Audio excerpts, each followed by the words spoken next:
Green Swamp.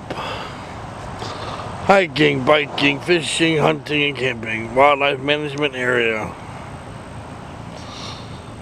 We got a guy in there who's going to tell us the history about this. But before we do that, a couple years ago, I went to go camping here. And this lock right here, they didn't give me a gate code for it. Me and my buddy Mike and my ex stopped right here in the pouring rain. And apparently a tornado came somewhere out this way and missed us. It was a crazy night. And then there was this damn cat. This cat would not shut up. It was meowing the whole night. Meow. My ex at the time kept calling it Nico or something, or Miko from Mulan or something, or Pocahontas or something like that. But yeah, we were sitting out here. We tried cooking meat. My buddy was sitting in the back of this truck right here. I felt bad, but that's my little story and my little history lesson on my adventures here. I told myself I'll never come back here, and now here I am hunting this place and camping in it, all because the gate's open. But yeah, Green Swamp Wild Wilderness Preserve. Come check it out. We're gonna hear more about this later on the day. Before I leave, I'm gonna talk to Mark, the guy that works here. So, okay guys, see you on the inside. Oh yeah, and another thing, this road right here, we hiked this all the way back to the check-in station. This is a lot longer. There's a lot of it way behind me. I forgot about this road. This thing sucks. We had hiking, and we're gonna go camping, and they said our campsite was 19 miles from here. I was like, no. People out here littering cans and stuff, man. But yeah, it's a nice place to come out here with your family. I mean, it's free camping. If you want to, let me slow down so that way you can hear me. If you want to check this place out to come camping during camping season, go to watermatters.org. That's watermatters.org. Sign up, go down to reservations or preserves and do all that. You got all these free campsites you can go camping in, and most of them are primitive, but it's worth it. If you want to get away from the family, or if you want to bring the family, or get away from the city life, you know, not like you gotta get away from your family. I'm talking about like your family outside of your family. Like, hey guys, we're gonna go camping this weekend, and just go. Or take the whole damn family. But yeah, I'm coming out here again in 2 weeks. I'm taking Jaden and bring the camper again. But yeah, dude, we walked this. It's like 3-mile drive. Oh, so bad. I told myself I would never walk back here or come back here again. But here we are. And now I'm making a documentary of it. This is pretty cool. Okay, to the left you have your first come, first serve campsites. There's my guy right there behind the trees. Then there's the check-in station. All the way right there. Zoom in. Right there's the check-in station. And then you have reservation one campsites.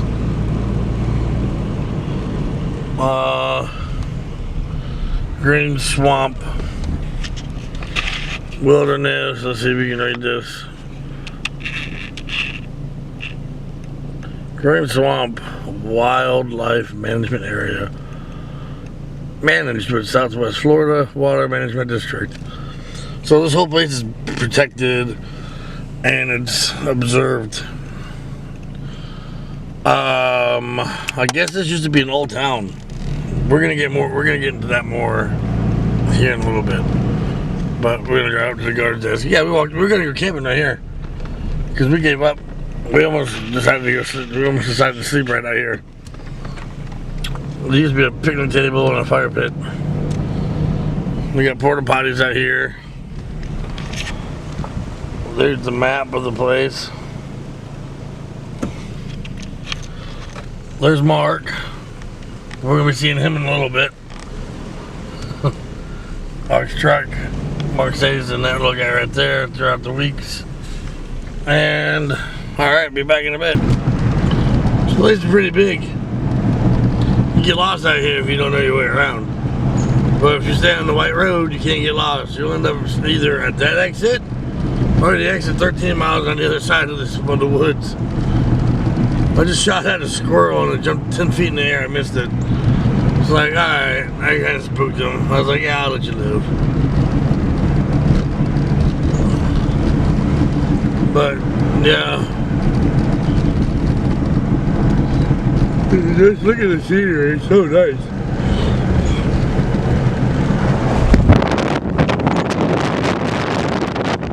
I need to get a microphone.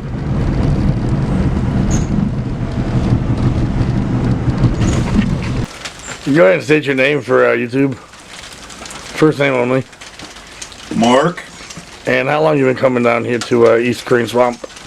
Or is this one east or west? East. East. Green Swamp East. About 20 years. Now, out of all the other game places that you can hunt at, why is this one your favorite?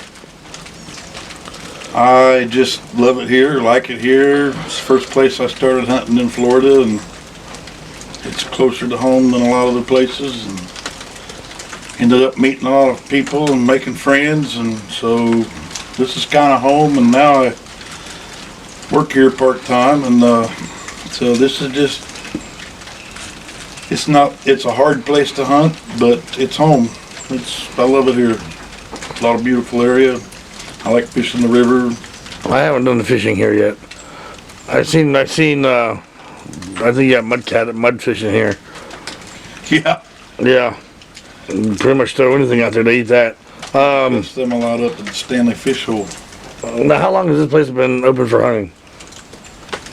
I'm not sure, but since way back in the 70s. I'm not exactly sure. But it's made a lot of changes. You know, it's grown in size. And where we're sitting right now, it used to not be legal hunting, belonged to a hunting club, and you had to go down the road, and check station was on the corner of Levy and Main. And you had to start hunting on the other side of it. But all that's changed now. They've purchased all that called the Compresco unit, and that's where they're at. No, I heard this place has got some history to it. Has got what? History to it. A lot of history. A lot of different things. I wouldn't know where to start with history. Like, there used to be a town right here where we're sitting that was a logging camp kind of town, but where they cut trees and logged them. Back in the far corner, I guess, as late as the 90s, there's a limestone quarry back there. They used to dig pits for limestone and harvest that out of here. Way back in the day, this was just open swamp land. There were cattle that were driven through here by cowboys, and there's some shacks. What's left of shacks out there are still standing where the cowboys put the cattle in a field right there and stayed in the shacks. And there's what's left of an old homestead from people that lived here. No, the homestead, I heard it's got a lot of unique history to it. No, I heard that a family was murdered there. The what? The family was murdered there by their grandson? Yeah, their grandson and the grandparents lived there, and the grandson, I guess, was living there. He went into Dade City and I guess was drinking in a bar or something to that effect, and started telling people that his grandparents had money buried in jars out there in the swamp, and I guess another guy got with him right there in the bar, and they made a plan, and they came back and axe murdered the grandparents and dug up, I guess, some money, and he bought a truck, or was trying to buy a truck, and that's how they kind of he got caught. There's public records now in the Dade City Courthouse, I think, where you can look up the charges and all that, what happened to him. It's a friend of mine wrote a book here called the Green Swamp Journal. His name's Russell. He used to work here, and he's got all of those copies printed in his book. So you can either find them as public record, or you can buy his book and look at them and read the story. But yeah, I could spend all day telling history of different things here, but A lot of history here, mostly of cattle and logging. Years ago, they used to log a lot of the cypress trees out of here, and the cypress trees became illegal, and they had to stop. So there's signs of all of that. A lot of these grass roads that you'll see to walk on out here that take you back into the woods where you park and walk down the grass roads are actually old trams where they ran logs from out of the woods up. They're kind of up like this, and they might have had a railroad track on them at one point, and they hauled logs in and out on those trams, which are now just grass roads for us to access sometimes. And you know, man, there's been a lot of different things here. I've heard stories of the Stewarts, the homestead we were just talking about, used to pack up their family into the wagon, and they would ride 3 days to their neighbor friends and have like a 3-day picnic, make a weekend of it, and they would swap. Like they'd take a wagon of hay and then they'd trade it for a goat or, you know, whatever. I don't know what they traded for, but that's how they did it. But it was such a long trip, and they were friends, that they would just make it a big weekend and go over there and do their trading and picnic, and then spend the whole day coming back home on a wagon and a mule or a horse, whatever they had at the time. There's evidence of old rusty vehicles that have just been left behind. One I heard was just a truck. The guy was driving down through here and it quit running. He just got out of it and walked away and never came back, and it's still sitting down here on the corner, rusted away and full of bullet holes, and not much left of it anymore. But yeah, there's another one straight like down a that way. rich guy that didn't care, so he just left the truck sitting there. Yeah, there's another car down that way too. It looks like Bonnie and Clyde. Yeah, that's probably leftovers of trucks from the logging camp, because it's a little bit bigger vehicle. But yeah, it's all grown up in the weeds and stuff. But anyway, shot my first deer here in 2007, I think it was. When I first started hunting here, I didn't hunt a lot. I was very active and had my own small business on the weekends and worked my career during the week, and had 2 children and a wife, and it was hard to get out here much. But as the children got older and me and the wife ended up separating and divorcing, I got to spend a lot more time out here. I began to pretty much just bring all my supplies out here and try to live out here as long as I can. As long as I've ever done out here without going out on the hard road is 6 weeks. I brought in all my canned goods I grew in my garden, and wild game I shot the year before, or people gave me, and whatever food I thought I'd need, and I just stay here till I had to leave, and because I just love it. I'd rather live out here in the woods than in town any old day.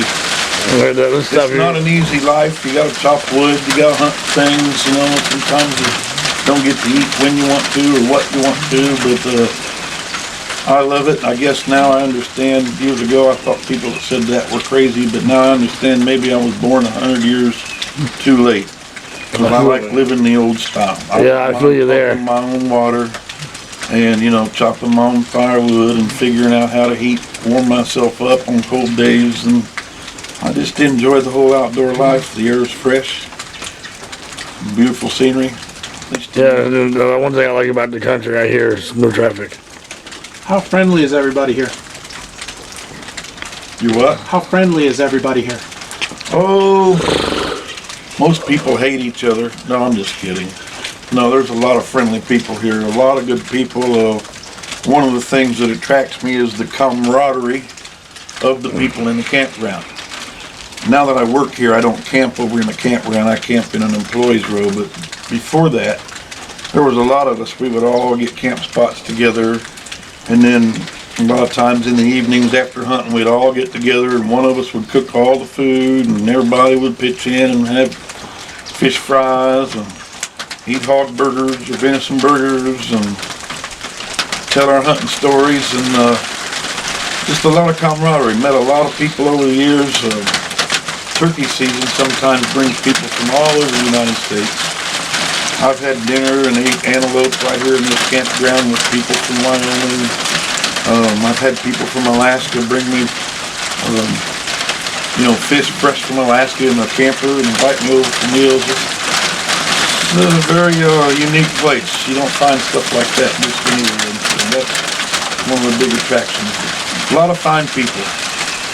You get some oddballs as well as you do anywhere, but it is open to the public, so you get everybody from beginners to even pre-beginners all the way up to professional hunters, so you have to expect the unexpected sometimes out here, but in general, people are great. They like to come and talk and hang out and meet their buddies and hang out here at the check station, and I get to hear all the stories and all the shots we missed. Anyway, I love it. Alright, we're driving out about 7 miles. We're only 0.2 miles so far in to a house that is a murder home. And I just talked to one of the kinfolk here. Apparently, this guy killed his family for $100 or something like that to go out and buy a new truck back in like 1918. And the only way he got caught is because they knew the man had no money, and then they questioned him when he went out and bought the truck. We'll get the full story back. We'll get some of the story when we get back with Mark, because I don't think the actual kinfolk guy's gonna be there. But all right, man, we got 7 miles to go. Hopefully we could find this house. All right, here's the trail they said to follow.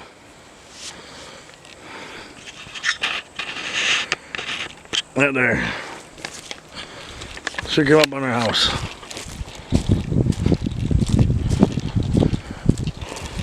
I mean, you guys know harm or disturbance in your house. I just wanted to come check it out. I thought this would be a cool documentary. Sorry that happened to you guys.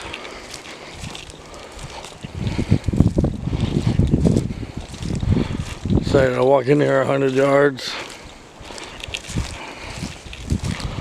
I don't even know if I'm going the right way.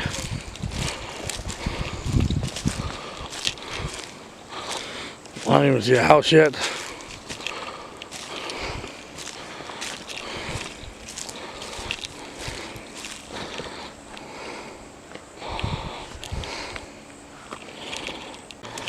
And those of you who know me personally, I don't do this stuff. But I'm breathing heavy because I'm freaking out. Here we go.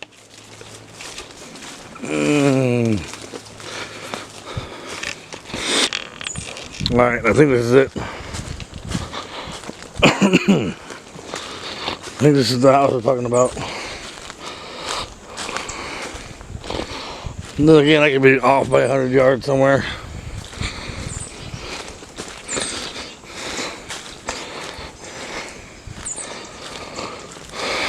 Oh, look at that. Oh, that's creepy.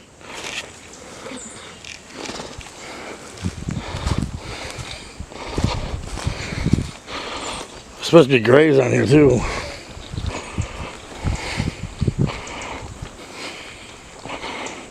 Oh, yep, there's the grave sites.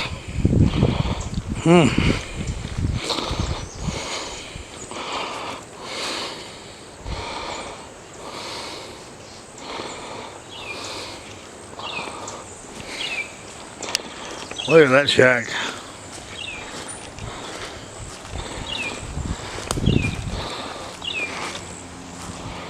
Well, I really hope something doesn't pop up at me right now. Got a shotgun in my hand and I'm not afraid to use it.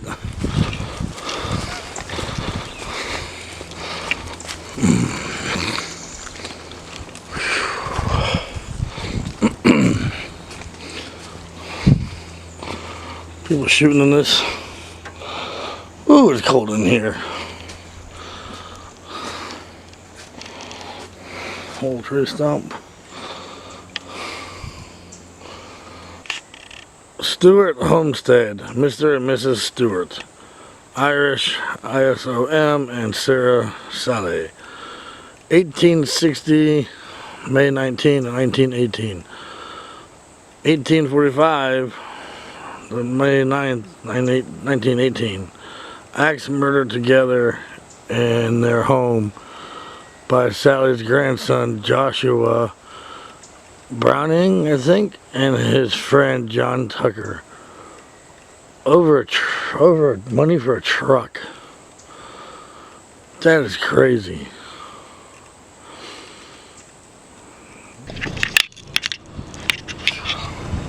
Alright, leaving.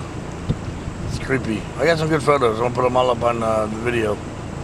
Now, I'm gonna head back, look for some squirrel, go talk to Mike. Mike. Mark. And then, take the camper home, do all that. And, well, here we go. Oh, yeah, I got a steak to cook for dinner.